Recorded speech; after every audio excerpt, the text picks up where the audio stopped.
sometime last month, the convoy of the Emir of Potiskum was attacked along the Kaduna-Zaria Expressway by gunmen who killed some of the Emir's aides, while the royal father narrowly escaped death. Perhaps more worrisome was the gruesome murder of the Adamawa State Khan chairman, the Reverend Lawan Andimi, by vicious insurgents of the terrorist organization, the Islamic State of West Africa Province, ISWAP. Yeah, of course, Kingsley. You know, the spate of insecurity in the land was the focus in the National Assembly last week, where the lawmakers called for far-reaching measures to curtail the disturbing trend, while President Buhari also met with the security chiefs last week amidst calls for their removal. Indeed, Kirian, there are many posers. Now, with the overhaul of the security architecture at this point be the solution to the ongoing security challenges? And what strategies in particular are required to tackle the challenges that we continue to face? In particular, also, the synergy that is required amongst the security forces and the tiers of government to tame the monster of insecurity in the country. Well, these are issues our guests will respond to on Good Morning Nigeria today, the first edition of the program for the month of February 2020. Thanks for joining us. My name is Kirian Umayo. And I'm Kingsley Osadolo. I join my colleague Kirian to also welcome you to the program, reaching you as always live on the network service of the Nigerian Television Authority. We're right here at the Abuja headquarters studios. We have a second topic for conversation, and that is on the plans to repatriate another tranche of the Abacha loot. Plus, of course, our regular companion segments, which include newspaper review, business, sports, and others. Of course, you know that the weekend was a blockbuster one for sports, and more particularly yesterday. Congratulations to Novak Djokovic, who took the Aussie Open title for an 8th time. That's the record that he has set. 17 Grand Slams now, and the highest paid tennis player in terms of earnings. Yeah, for now, yeah, it's temporary because there are more competitions ahead. Oh, well, there's no doubt about that. I mean, Roger Federer continues to hold the record of the highest Grand Slams at 20. Yeah, but it was beaten by Novak Djokovic in the semi-finals. In the meantime, let's take the highlights of the news. And here's our colleague, Ifeoma Ojinta. Good morning, Ifeoma. Good morning, Kingsley and Kirian. Good morning, Nigeria. And here is the morning news. President Muhammadu Buhari has extended his good wishes to President Xi Jinping and citizens of the People's Republic of China during this trying time. According to the president, China's efforts to contain the spread of the coronavirus have been exemplary, as well as the country's collaboration with international agencies and other countries on the matter. President Buhari notes that China has been exceptionally supportive of Nigeria and Africa, and even more so in recent years. Therefore, it is important to let China know that Nigeria and her citizens are also standing by them during this outbreak. A statement from the Senior Special Assistant to the President on Media and Publicity, Garba Shehu, indicates that President Buhari uses this opportunity to thank Nigerians for their hospitality towards the Chinese nationals in the country and for not letting the coronavirus outbreak create any disturbance or disrupt peaceful coexistence. President Buhari prayed that God will comfort the Chinese and others who have already lost family members and loved ones to the disease. Vice President Yemi Osinbajo has called on corporate bodies and well-meaning Nigerians to support the humanitarian services going on at the various IDP camps. The Vice President, at a fundraising held in Lagos for indigent students, says greater involvement of the private sector will play a pivotal part in taking thousands of boys and girls off the streets and the IDP camps.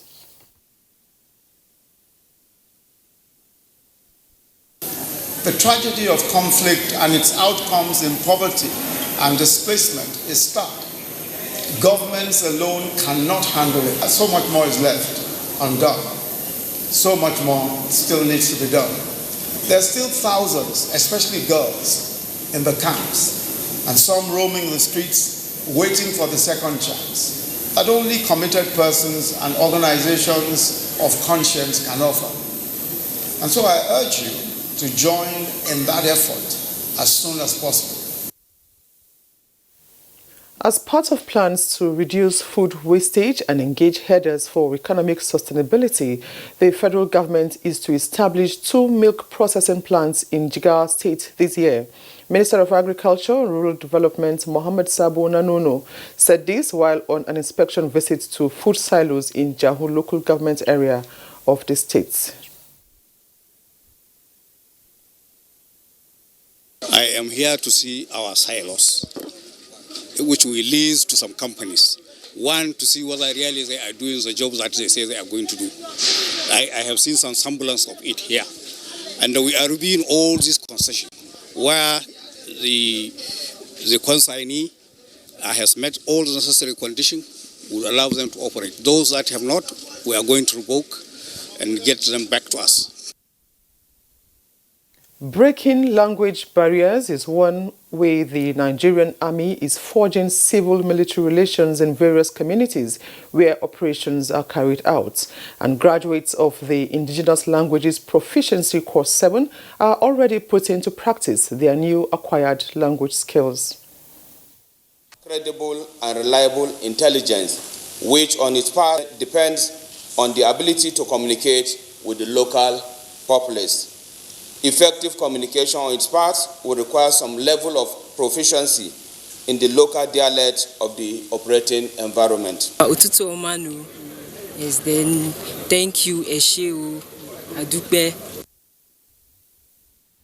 Meanwhile, the Nigerian Army has rewarded 37 officers and soldiers in the Northeast Theatre of Operation Lafia Doli. A statement by the Nigerian Army Operations Media Coordinator, Colonel Aminu Ilyasu, indicates that the reward is aimed at boosting the morale of troops in the Northeast.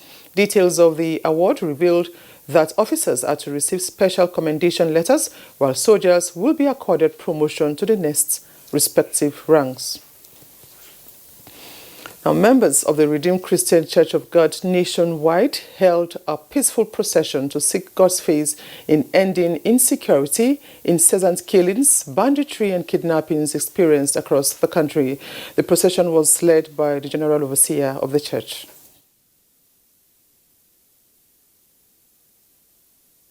The Christians are aware and they want things to change. Move around and pray for healing in our land, for help for our leaders. Our prayer as a church and as a national body of Christians is that peace should return to our nation.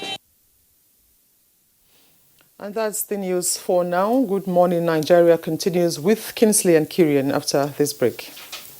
20 years of travel and counting. 20 years of promoting tourism in Africa and diaspora. Over 3 million kilometers traveled. Over 30 African countries visited. Explored the diaspora in 4 continents. Connected over 100,000 happy tourists to Africa. Reached over 50 million homes. Igniting smiles across Africa and beyond. As Goge Africa turns 20, we thank you and invite you to join us in the quest for 20 must-visit destinations in partnerships with the largest TV network in Africa, the NTA, Ministry of Information and Culture, Ministry of Transportation, Studio 24, Delta Airlines, Toll Brokers International. You too can still be a partner. Call the numbers on your screen or info@gogeafrica.tv. Goge Africa, celebrating 2 decades of heritage, travel and tourism. Not so fast. Look, I'm tired. I want to check out of this country for greener pastures. Just calm down for a moment. Please sit down.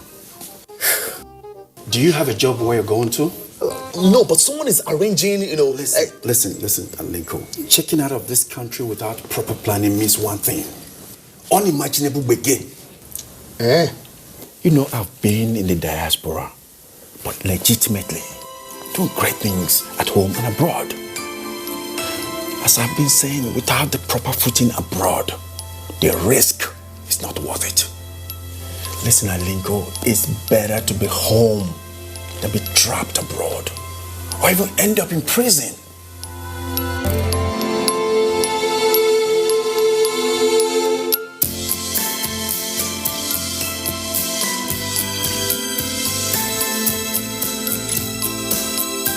My daddy is doing traveling work. I go and stay with my uncle. She told me to wash plates. I go and play football. From there, she beating me.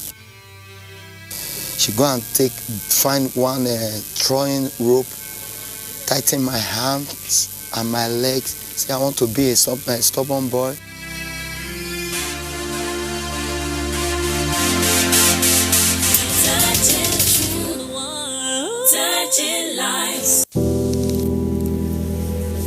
This year, the weather conditions harmattan in Nigeria is harsh, with temperature dropping very low in some parts of the country.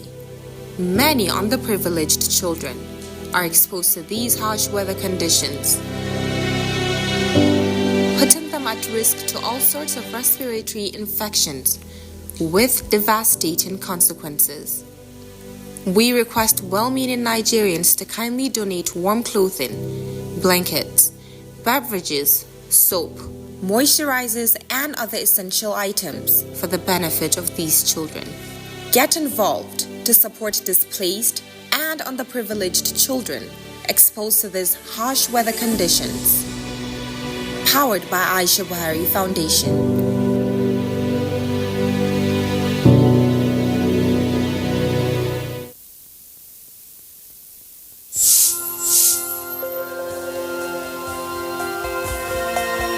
My name's Mr.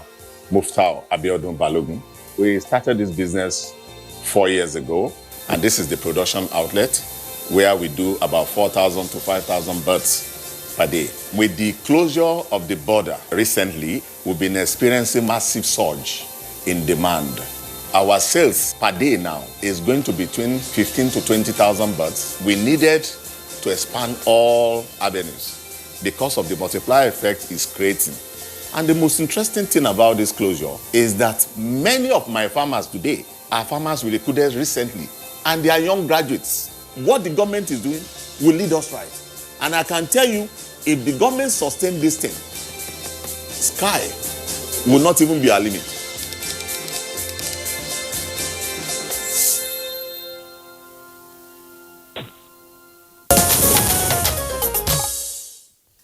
You are watching Good Morning Nigeria on the network service of the NTA. Now let's go business. Public and private sectors enjoined to maximize gains derivable from the recent UK-Africa summit. Details with Kunle Adeye. Having identified Africa as the destination of global investment, countries like Japan and Russia have shown interest in the quest to be actively involved in the continent's economic activities. The UK has now joined the League of Developed Nations showing interest in Africa. The recent UK-Africa Investment Summit shows the readiness of the country to be more active in trade across the continent. With its exit from the European Union, a deal is imminent, and Nigeria, being the largest economy in Africa, will definitely be of interest. What we'll do is what we've done. We've gone there, we've been able to, talk. What you do at that level of what you call diplomatic tourism is what the president has done, okay, to be able to reaffirm, his policy focus on fight on corruption, his policy focus on economic diversification, his policy focus on international, trade and relations. Now, we haven't said that. It's now for us to walk the talk. And then when we're talking about us now, you're not talking about, those departments, agencies, ministries, and then, of course, the organized private sector to begin to now walk this talk. There's no, the master, the output of whatever relationship you have, the moment you call it trade, is all about profit. Some Britons have already indicated interest to invest £350 million in Nigeria's gas assets. With business news, I'm Kunle Adeye. Many thanks, Kunle, for the business packet. Next for us on the program is a review of some of the papers we have this morning.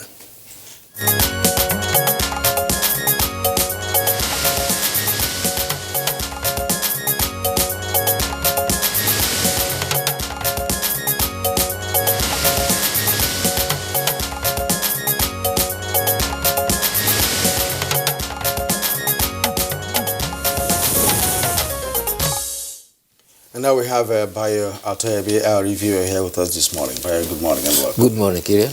Good morning, Kinsley. Right, good morning, Nigeria. I hope you had a pleasant and restful weekend. Yes, sir. Okay. All right, we have it's about 3 newspapers to review this morning. Let's begin with the Nigerian pilot. The Nigerian pilot from top to bottom. We have opposition to IBPIS economic sabotage, says Buhari. That's on page 11. Ijo youth insist restructuring only solution to insecurity. That's on page 13. And of course, the lead story on the Nigerian pilot, APC raises alarm with 4 riders, says Boko Haram plotting religious war. Cautions Nigerians not to fall for such divisive plot. Warns that such plot is a red flag that must be checked. Regrets that some politicians negatively influence the discourse. The details can be found on page 8. Now, the photo story there is actually that of the General Overseer of the Church of God, of course, Redeemed Christian Church of God. That's Pastor Adeboye, who was leading his congregation on a walk, clad in green and white, combination of his suit. That looks interesting. Now, outrage has canned protests nationwide against worsening insecurity, and the other stories at the bottom. $321 million looted assets. AGF leads Nigerian delegation to USA. Federal government saves 24 billion naira through TSA, says the minister. I killed my girlfriend, burnt her to ashes for leaving me. That's another story to talk about. So, on page 43. And Bayelsa Airport ready for commercial activities. It's on page 5. Manufacturing index slowed down in January, according to CBN. Well, that's about all on the front page of the Nigerian pilot. Okay, so let's take a look at the Punch newspaper, and above the nameplate, Nigeria's rising debt, a major concern. That's according to the NESG and FGC. Details on page 31. Senate plans public hearing on Buhari's $29.9 billion loan request. That's on page 19. Tragedy averted as Kaduna Winners Chapel bomber arrested. Page 41. NAMA, that's the Aerospace Management Agency, issues 30-day ultimatum to Delta Airlines and airports. And then 2 earpieces there beside the nameplate. Coronavirus, quarantine yourself. Lagos tells China returnees. And China reports 14,830 cases with 304 dead. Details on page 8. Ondo community laments incessant attacks by Fulani herdsmen. And then the list story says Southwest plans anti-graft teams for Amotekun. And with 2 riders, Lagos, Ogun, and Ekiti harmonized Amotekun base on Thursday. Ogun and Ekiti police begin community policing recruitment. That's on page 2. And a number of photographs there you see on the front page there from Lagos and also Taraba are captured by the headline, CAN, that's Christian Association of Nigeria, and Adeboye lead Christians rallies against insecurity. That's on page 18 in greater detail. Tambuwal warns contractors against shoddy jobs. Demolish houses, face mass protests. Yari tells Matawale. That's page 41. And protests in Benue PDP over local government chairmanship endorsement. Bayo. Let's start with the story that happened at the Living Faith Church in Kaduna, and that is at Sabontesha. A man is in the custody of the Kaduna State Police Command. He was in the Living Faith Church, and I was identified on the closed circuit television, placing a bag that contained an improvised explosive device. He left the bag on the chair and went to the restroom and remained there for an hour. He was later on arrested. Police in Kaduna say they are interrogating him to find out who his other accomplices is. The police spokesman for Kaduna, DSP Yakubu Sabo, says that the state CID are interrogating him. Meanwhile, there is also another development. Pastor Moses Oyeleki of Living Faith and Ndagina Umar of Government Science Secondary School, Uba Askira, There were 3 of them that were abducted last April. The third person is Abraham Amota. He was then a member of the National Youth Service Corps. A foundation, Khartoum Foundation, negotiated with the insurgents and succeeded in securing their release. But a drama ensued. While they were there, Abraham Amota said, "I have something to say." And he said, "I have changed my mind. I am not going with you people. I have converted to Islam." They were all surprised. But Pastor Moses made a revelation. He said, the amirs of Boko Haram were very, very kind and respectful. They called him Pastor Musa. He said they were accommodated in a 3-bedroom flat. And he woke up every morning doing exercise. And they kept on preaching to them every day. He said the ladies in the place are accommodated in a separate chalet. And that goes to say that these people are well settled in Sambisa Forest. The impression was created before that Sambisa Forests have been routed, and they have been routed out of the place. In fact, the Nigerian army gave indication that they were going to turn Sambisa Forest into a training camp. However, Sambisa Forest is such a large area. It extends from Adamawa to Taraba, to parts of Bauchi, across to Yobe, and to parts of Jigawa states.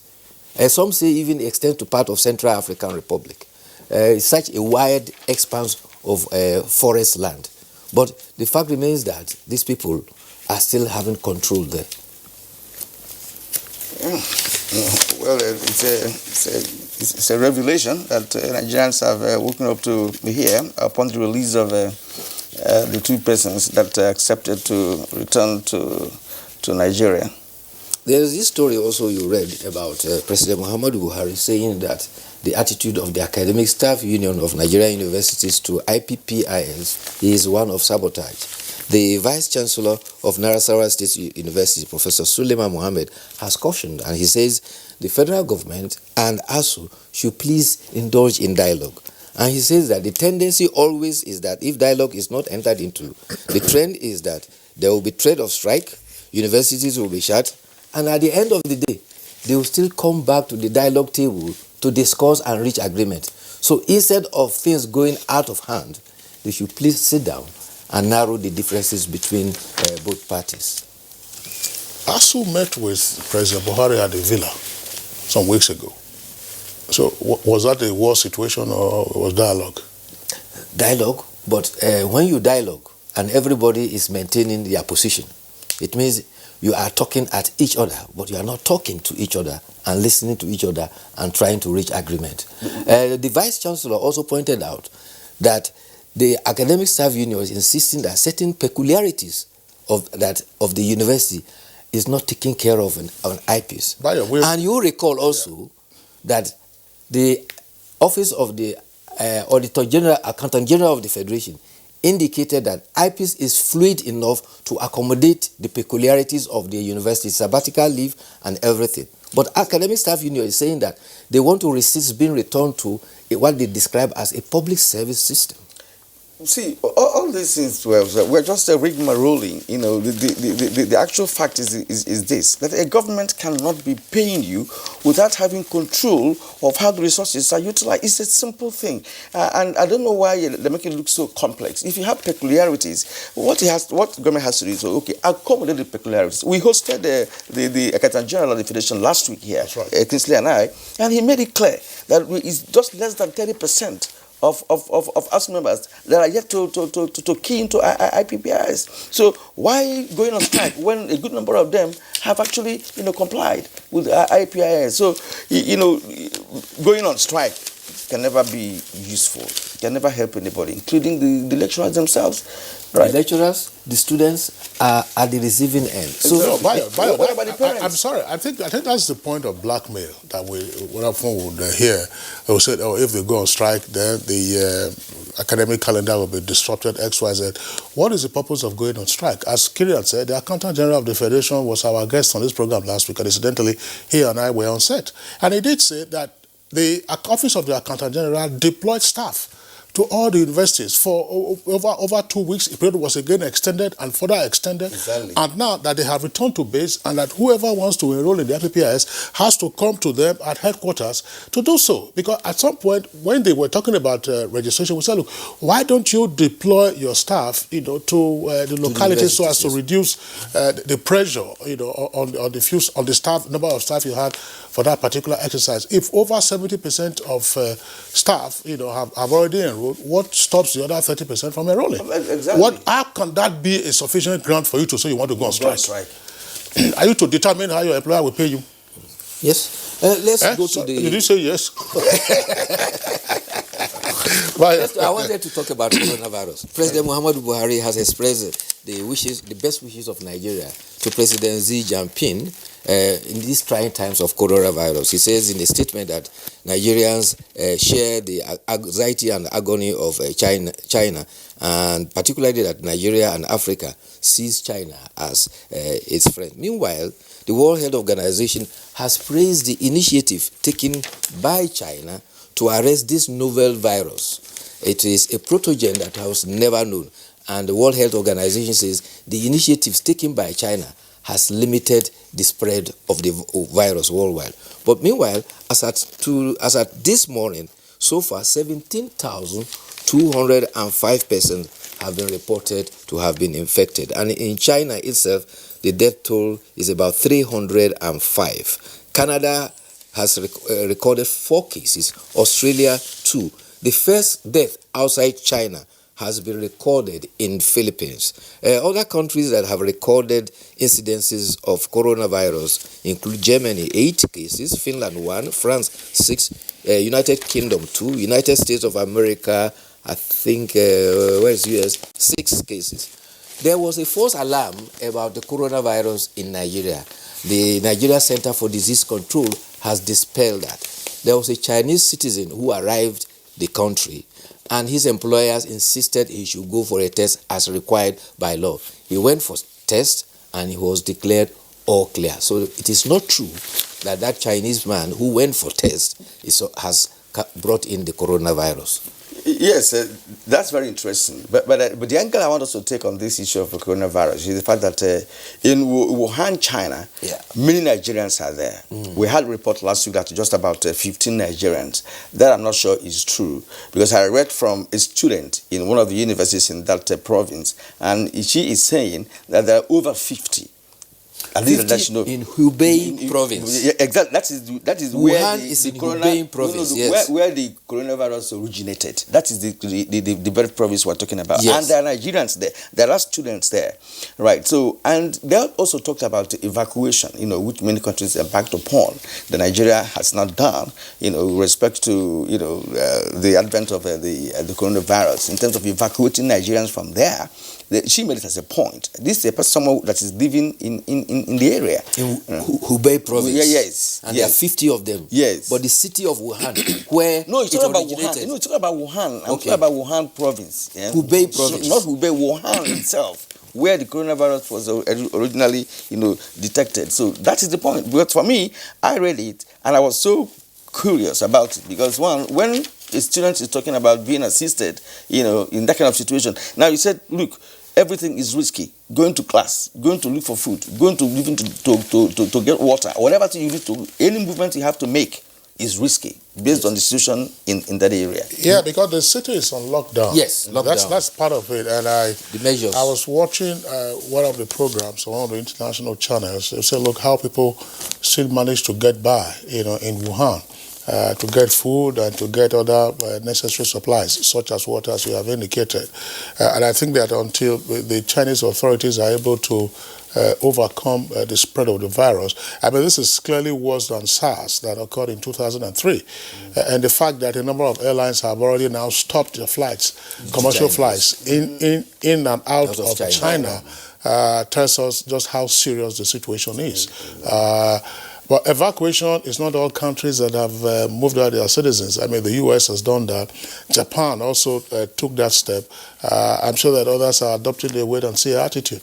And only essential travel, is being recommended for persons who are there. But I think, yeah, that's right. Russia, for instance. The point is one of the issues that we have to look at in Nigeria, the situation of Nigerians themselves who are in China. We have quite a sizable population, as you indicated the other time. Yes. All right, now, Bayo, you have some more, so we can go to the Well, this concern about domestic violence. A 30-year-old housewife has hit her stepson on the head, and the boy died. And from all indications, the father of the boy and the husband of the stepmother, the two of them took the child. This thing happened in Ogun State, Ogijo, and took the baby the child to Lagos and buried him. The citizens reported silently to the police, and the police are investigating this murder. There is also this report that says there is a new sheriff in town. Guess what? A governor is to forfeit his security vote to enable him live up with the challenges of the economy. And he says his concern is to pay salaries and pension. And this was the development he revealed to its State Development Initiative Committee when they visited him. Governor Uzodinma says that as a new sheriff in town, I must deliver. So he is to establish power plant to boost in electricity. He is to review 2020 budget and also the current problems of ensuring that all debts are paid. No, but if he the security votes that he's going to find is good, but he didn't declare how the does he now take care of security in the states? How does he take care of security in the states? If he would devote his security votes to payment of salary. Anyway, there's also another development. Honorable Emeka Ehedioha has also submitted a request to the Supreme Court to review the verdict but remove him as governor of office. And they had a statement saying, we are simply saying that take a second look at what you have done in view of the dictates of errors. We believe that as mortal beings, there are possibilities of errors. All right, let's briefly touch on editorials. The IG of Police, Muhammad Adamu, recently directed the police hierarchy in the country to commence the recruitment of special constables nationwide, preparatory to the implementation of community policing. We have been on community policing over the years, and now it's coming to fruition. Well, the idea of community policing is to have the community cooperate with the police by providing information and intelligence to support the police, to help the police police the community. So it's a quid pro quo thing. Community cooperating with the police to provide the necessary information, because where criminals live, they live among the society. And it's members of the society who know these criminals. If you provide information about them, police will be able to need all these criminalities in the board. Well, however, the editorial is saying that, if you recall, the federal government did appoint a committee that was to look into the possibilities of policing. And it says that for over 4 months that a report has been sent, very little has been done about moving that initiative forward. But for the hue and cry about security, it seems to appear that everybody agrees that the community must cooperate with the police to put an end to unbridled insecurity. Bayo Tebe, we'd like to thank you for being around. We'll see you again tomorrow. Thank you too. Okay, you're watching Good Morning Nigeria. We're taking a short break now. When we return, we'll get ahead with our first item for discussion this morning. We'll be able to unite, irrespective of tribe, religion, and culture. So we keep preaching on love. That is the only binding force. Let us love ourselves, irrespective of where the person comes from.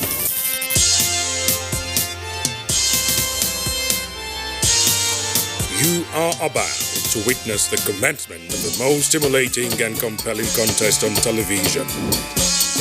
This contest is only for the strong, the intelligent, and the talented. Get ready for the Unity Challenge reality TV show. Coming soon.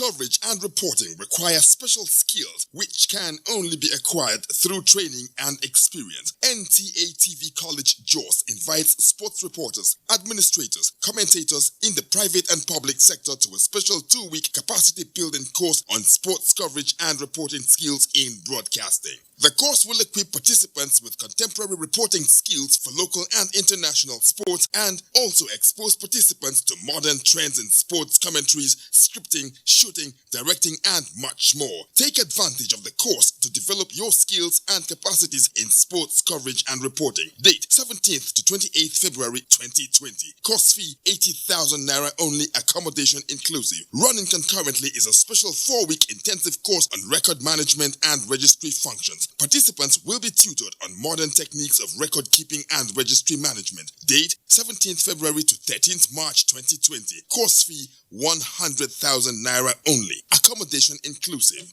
Venue of both courses is the serene and secure environment of NTA TV College near Old Government House, Rayfield, Jos, Plateau State. For more inquiries, please call 0803-314-4383 or 0806-980-9807. NTA TV College Jos, training you to be the best you want to be. We thank you for staying with us. Our first conversation this morning has to do with tackling insecurity in the country. And to set the tone for the conversation, let's take this background report put together by our correspondent, Victor Azu.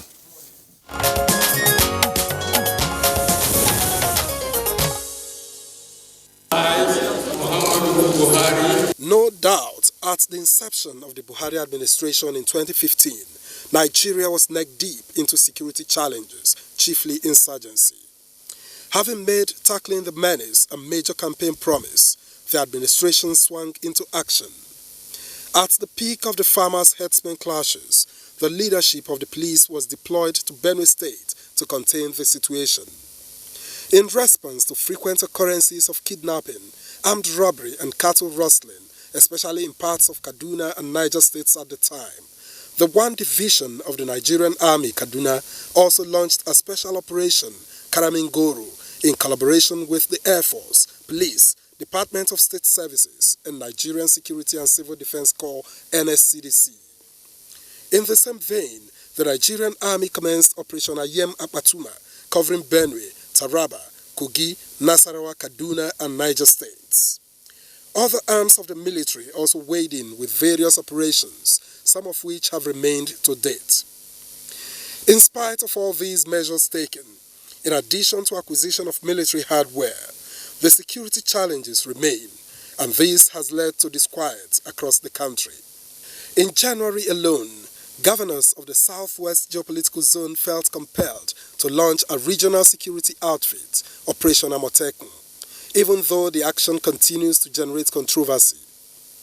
The Christian Association of Nigeria also asked President Muhammadu Buhari to consider replacing all the security chiefs over growing insecurity in the country. Their call came on the heels of the gruesome murder of the Adamawa State Camp chairman, Lawan Andimi, by gunmen after he was initially abducted. This was followed by calls by the 2 wings of the National Assembly for a rejig of the nation's security architecture. Only yesterday, Pastor Enoch Adeboye of the Redeemed Christian Church of God heeded the call for a prayer walk by the Christian Association of Nigeria. He led his congregation to protest the spate of killings in the country, alongside several other congregations which also staged peaceful processions. With security experts already seated in the studios to analyze the issues, Nigerians will be waiting for fresh ideas on how to tackle the menace.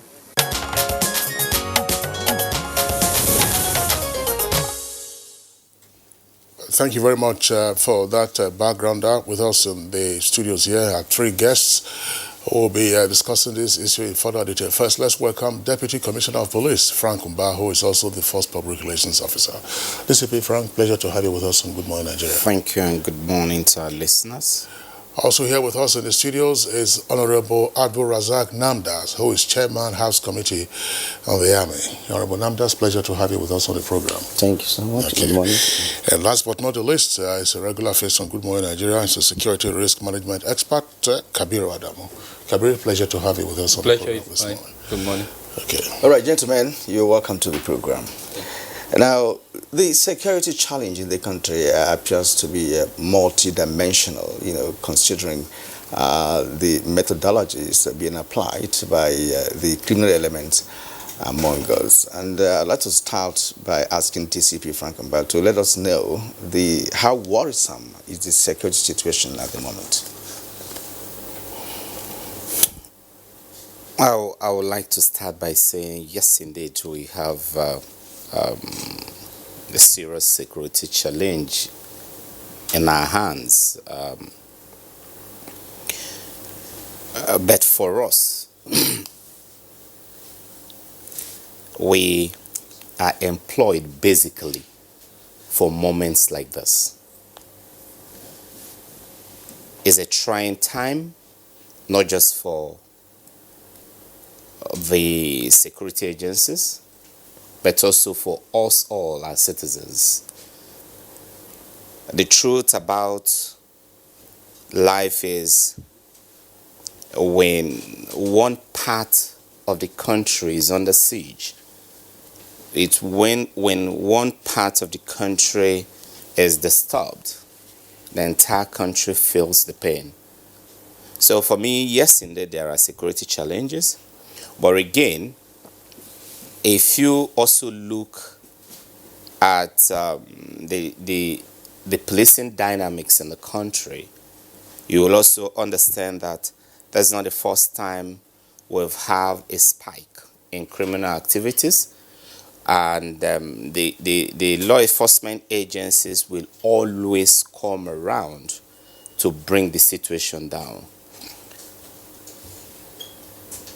When the Inspector General of Police, IGP Adamu, came on board, specifically January 2019, he came in a few weeks before the general elections. A lot of people actually even doubted the capacity of the IGP, who were just coming in on board then to actually pretend security-wise over the conduct of that general elections. But he quickly put adequate security measures in place. That general election came and went smoothly against all the negative predictions by the doomsayers. But if you followed the crime pattern and dynamics again, you discover that soon after that election, sometime around March or thereabout, March, April, we notice a sudden spike in criminal activities. Abuja-Kaduna Highway, for example, became almost impassable. The rate of banditry in states like Zamfara, for example, was hitting the sky roof. And then we had a lot of challenges across length and breadth of the country, particularly in the north central and even in the northwestern part of the country.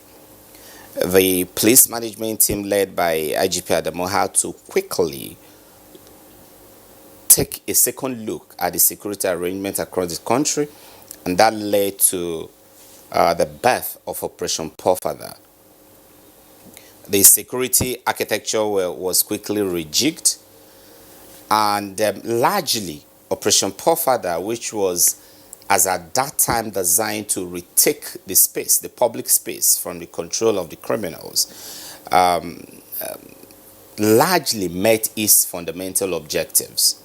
Law and order was restored along Kaduna-Abuja Expressway.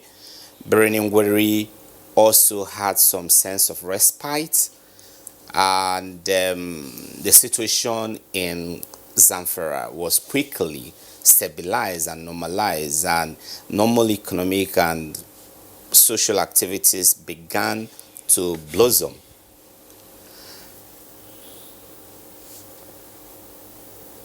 If you also look at the entire 2019, it was more of stabilization continuously.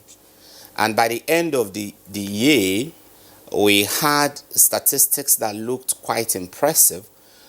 Over 6,500 high-profile suspects were arrested, mostly for offenses of kidnapping, armed robbery, cultism, banditry, cattle rustling, and the likes. Over 21,000 rounds of live ammunition were recovered, and that again was because we paid special attention to the strategic mop-up of illicit arms. Over 2,300 weapons of assorted makes, including rocket launchers, were equally recovered. But again, in the early part of 2020, we are beginning to have another, what appears to be a resurgence in criminal activities. As I speak to you, we are back to the trenches. We are reviewed our operational intelligence and general security strategies out there, and Nigerians will see a much more potent, a much more strategic approach in the next couple of days and weeks ahead. And I want to reassure Nigerians that we are as concerned as all of them. It is our responsibility, and we will not shirk from those responsibilities of ensuring that this country, every part of this country is safe. It is our the entire Nigeria is our constituency, and we will work very we work collaboratively with every Nigerian, other security agencies, to ensure that we're able to pull back and restore sanity to those areas that are currently under siege and challenge. All right. Thank you very much, DCP Frank Umba, for the very elaborate opening remarks that you have made. Let's bring in Honorable Namdas, who is chairman of the House Committee on the Army. The National Assembly resumed from its Christmas and New Year holidays last week, and perhaps the single most important item that occupied the members in plenary had to do with the security situation in the country. Why was this so, and what are the next steps you are considering? Thank you for this great opportunity. You see, from the last speaker, the Deputy Commissioner of Police has actually stated that even in 2020, there appears to be a hike in criminal activities. And that was why we are also very concerned, because when we are elected by the people, we represent the whole country. And in our various constituencies, it has not been easy. And it is very true that the security forces have done their best, but at least the situation is also getting really out of hand. And if you've been elected truly to represent the interests of the people, you have to voice out the situation. That was why we dedicate a whole day just to discuss the item of national security. I can give you an example. In my state, I come from Adamawa State, northeast Nigeria. My part of the constituency, which is Jada, Tongo, Maibelwa, and Genye, which is 4 local governments, is one of the safest areas in the state, because the problem used to come from the North Madagali, Michika area. There are several local governments that are exposed. But as I speak to you, even my constituency now is becoming a problem, because the spate of kidnapping, which hitherto was not in existence, now people have to abandon their communities and then move bound to the state capital for fear of being kidnapped. So that was why we kept this matter alive, and because we have done some legislative measures, we know how that we appropriate funds for the security forces to fight war on terror and what have you. But we are concerned that why is this thing on the increase? In fact, the problem is that human life is getting as if on a daily basis, people are no longer afraid. It's as if comparing it to, I don't know how to say, but it is becoming unfortunate that each time you see video clips either of terrorists showing that they are killing somebody, The camp chairman they are talking about is also from my state, from Minchika. And, he had a video a week after he was executed. The boy in Jos, that university student, was also executed. The terrorists are doing it in a manner to even provoke religious crisis.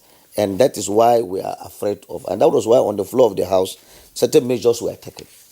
The House resolution was service chiefs to go. This was the resolution of the House. And additionally, the House said, okay, let there be a tripartite meeting between the leadership of the National Assembly, the President, and even the service chiefs. Let's know where the problem are, so that we can sit down, because when the Speaker was elected, the first thing he did was to talk to the service chiefs. Let's even know before we get into the budget presentation of 2020, what is your problem. And we found out that, look, security matters cannot just be relied on now annual budgets. Why shouldn't we do something different, so that we can even find outside the box to find alternative ways of sponsoring the security forces, not through normal budgeting? That has been the issue. So as I speak to you, we have resolutions. In fact, there is a reference to my committee and the Committee on Air Force that let the Chief of Army Staff and they should even relocate to Maiduguri. So the net is so that we can stem the threat of the crisis permanently. And this week we'll be discussing with these security forces to see how we can handle the matter. So I want to just say that all of us have to be on deck, because the fact is that whatever policy, once you people do not see some kind of relief on ground, I can tell you that even businesses will suffer, and people will not have confidence in security forces. But at least things should be done, or we will support the security forces in saying that these things are no longer the way it is at the moment. Yes, the National Assembly actually did well. If you ask many Nigerians who took time to listen to your debates at the National Assembly, but we're also hoping to see a solution coming from that arm of government. That should be a future question I'm going to ask. But for now, let's go to Adamu there and see what he has for us. You have been monitoring the security arrangements in this country, and of course, as DCP Frank Amba told us, that there have been several operational strategies, put in place by the security agencies. One of which, of course, he said is Operation Pofada. We've also had a Safe Corridor Operation, Crocodile Smile from the army. But the question many Nigerians are asking is this: why has criminality increased with some sort of speed, even with all these operational strategies being put in place by the security agencies? For the benefit of purpose of time, I would summarize my response, because it's a very vast area. But the major reason is the failure of our criminal justice system to punish offenders. If people are committing offense and they are getting away with it, then they will continue. In this instance, they are not only getting away with it, they are reaping from the benefit and enjoying the benefit. Kidnapping is categorized as a criminal offense. They collect the ransom, they use the ransom, and unfortunately, their peers see them living a high-profile life. So they are also encouraged to go into it. So that's the number one reason. The second reason is that this is a socio-economic and to an extent an issue that has to do with our political economy. And I'm worried that we're approaching it from a physical security perspective. Most of the people who go into this are either unemployed or impoverished, or in some instances they are uneducated. So the only means they seem to have tied to this failed criminal justice system is to go into crime.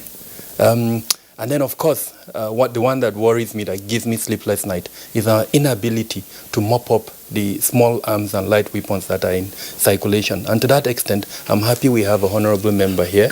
I would urge the National Assembly to look closely into the bill that says we should have a commission for small arms and light weapons. What we've had in the past 13 years, 14 years thereabout, has been a presidential committee that unfortunately is currently mad in controversy at the moment. So it's not even functional, that presidential committee. We need to have a commission that would actively go out there and mop up the small arms and light weapons, because there is no crime that is committed without small arms and light weapons. So how do you hope to deal with crime if those weapons are out there in circulation? Then tied to that, which is the fourth point, is our porous borders. We've been speaking largely around how to manage our borders. Currently, the border is supposed to be shut, but I'm worried about that. We have shut down the official borders, but the unofficial ones are still open. Weapons are still being brought in. And discussing this, we also need to discuss the situation in Libya. ECOWAS met in September last year and came up with an agreement to deal with a lot of things, including Libya.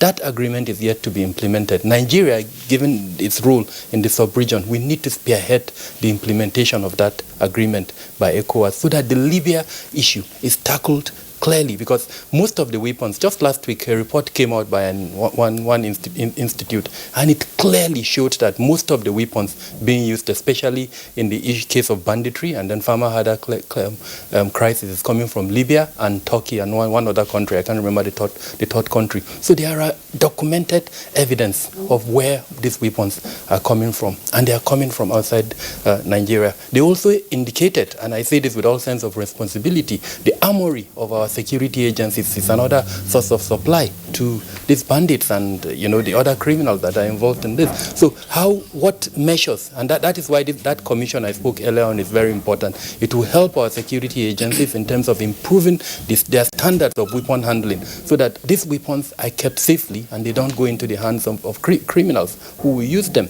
And then of course the one that we don't seem to speak about. Remember, I said it's a socio-economic and there's a political economy issue. The climate change issue, global warming issue. How much of it is triggering the kind of crisis that we're seeing in the country? We're not giving that issue a lot of attention. So there are a myriad of issues that unfortunately don't have to do with physical security. And until we tackle those issues, then no matter what we do in terms of physical security, it's not going to end. And then of course the big elephant in the room, corruption. That's another issue that we also need to address. Discussions have been held around the political economy of funding of security matters in the country. Operations that you mentioned are meant to be short-term operations. Some of them have lagged on for more than a decade. I'll give two clear examples. Operation Safe Haven in Plateau State, that is now into southern Kaduna. It was meant to be a short-term operation. Today it's almost into 12 years. Operation Lafia Adoli in the northeast, it was meant to be a short operation. We're almost more than a decade into it. Why? Those are meant to be short-term solutions. They've dragged on because of the political economy of the funding of counter-insurgency operations. Tied to that is corruption. So these are all myriad of issues that unfortunately, no matter the extent of physical security that you seek to implement, if you don't solve these core issues that are the root causes, then we're not going to tackle it. Then finally, Kingsley, the perception of marginalization in Nigeria. It's also a cause of this. A lot of people feel marginalized.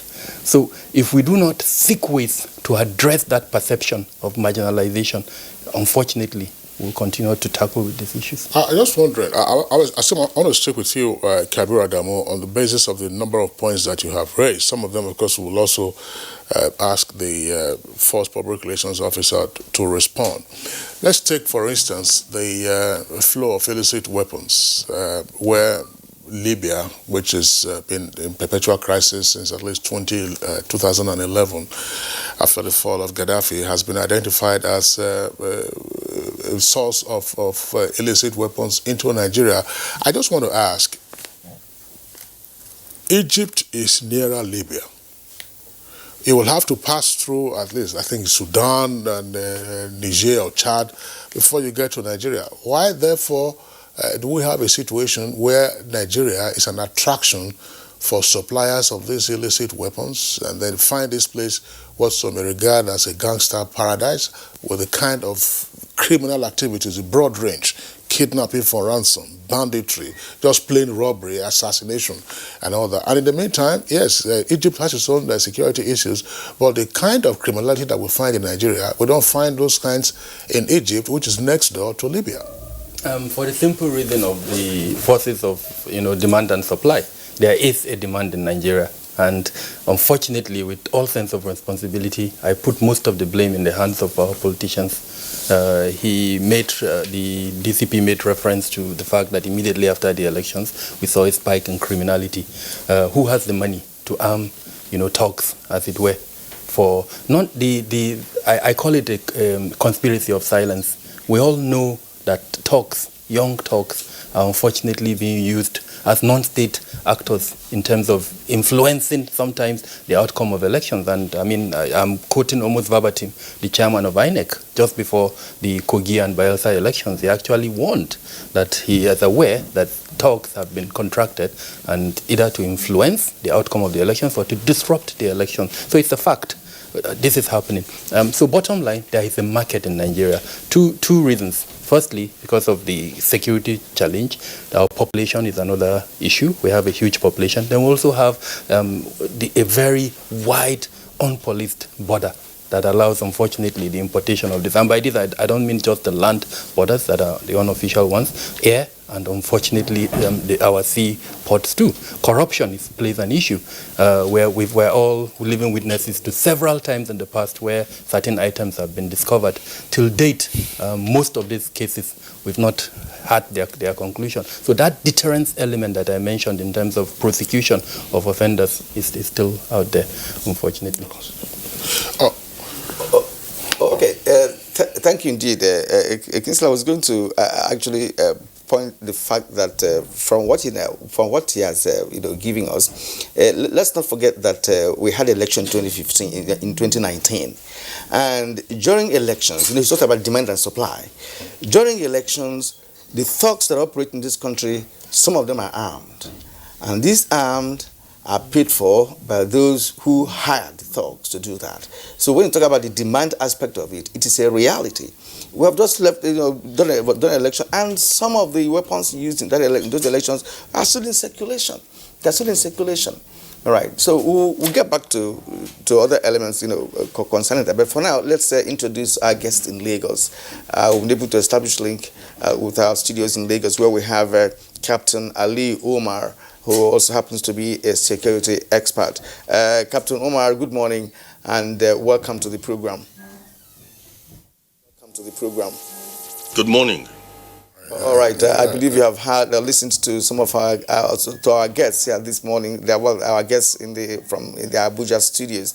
Let us have your take, on the current security situation in the country. We have mentioned several operational strategies put in place by security agencies in the country over the years. I've also talked about the fact that we have an increase, an upsurge in criminal activities in the country.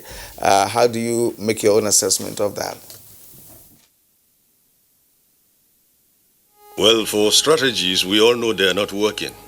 The strategies are not working.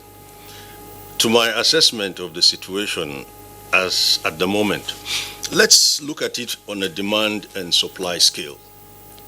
By demand and supply scale, I mean we will all agree across this country that security is in high demand, very high demand indeed, given the crime subsets we see, specifically or particularly from January 1st to date. But then when you talk about supply, can we say supply of security is optimal? No, we can't. Much has been done, much has been expended or expensed, but then the results on ground do not seem to match the expenses, nor do the results on ground seem to match the talk. So for me, what is actually needed is not talk now, it's results. And these results can be achieved if only we track security. We must track security. 4 to 6 years ago, I spoke of a roadmap. I'm yet to see one. I'm yet to hear I'm yet to hear key performance indicators.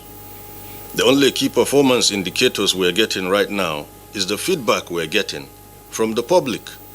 And this feedback is backed in real time by occurrences as they happen.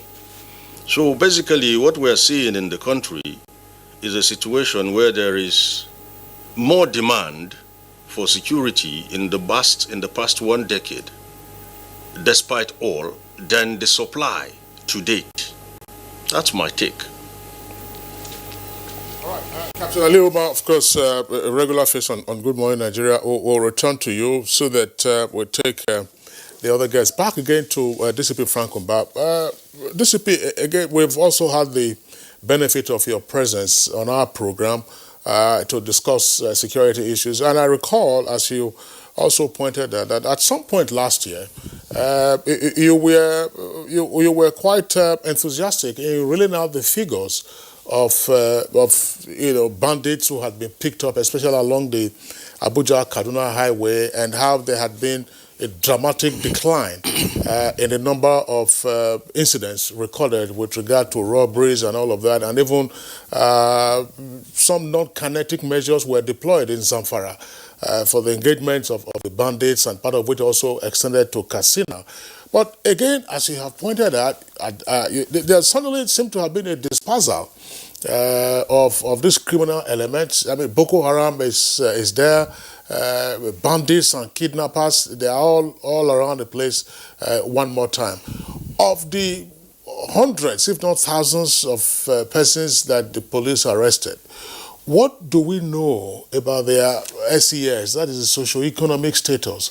Are these persons, I'm driving at the point that Kabiru Adamu raised earlier, are these persons so poor and down and out that crime and criminality have now become their last resort? Are these persons so poorly educated that crime and criminality have also now become their last resort? And more importantly, why does the law appear to be slow in taking its course against these elements? And therefore, in the absence of deterrence, they seem, or their accomplices or other persons seem to be emboldened to now take up arms against innocent citizens, and then we are seeing a dramatic rise again in criminality across the country. Kingsley, this is so loaded. The truth really is, and I want to align myself significantly with my brother, who has spoken extensively about the aspects of non-core law enforcement approaches that are actually required to deal with criminalities across the country. The truth really is, sometimes as police officers or as members of the law enforcement communities, we are like doctors who are compelled to treat symptoms rather than treat the causal factors of the disease. So you are a medical person and you are compelled to administer paracetamol to treat the symptoms of malaria, which usually comes with headache and variation with body temperature. But you don't have the wherewithal, and it is not even within your space or your means or your AR, your areas of responsibility to actually treat the parasite, which is the root cause of malaria. And so oftentimes you find us as members of the law enforcement community chasing after criminals, chasing after bandits, chasing after kidnappers, chasing after terrorists, chasing after cultists, chasing after the Yahoo boys, chasing after the political thugs. But at the end of the day, we are not able to deal with the real factors that are actually throwing up these criminals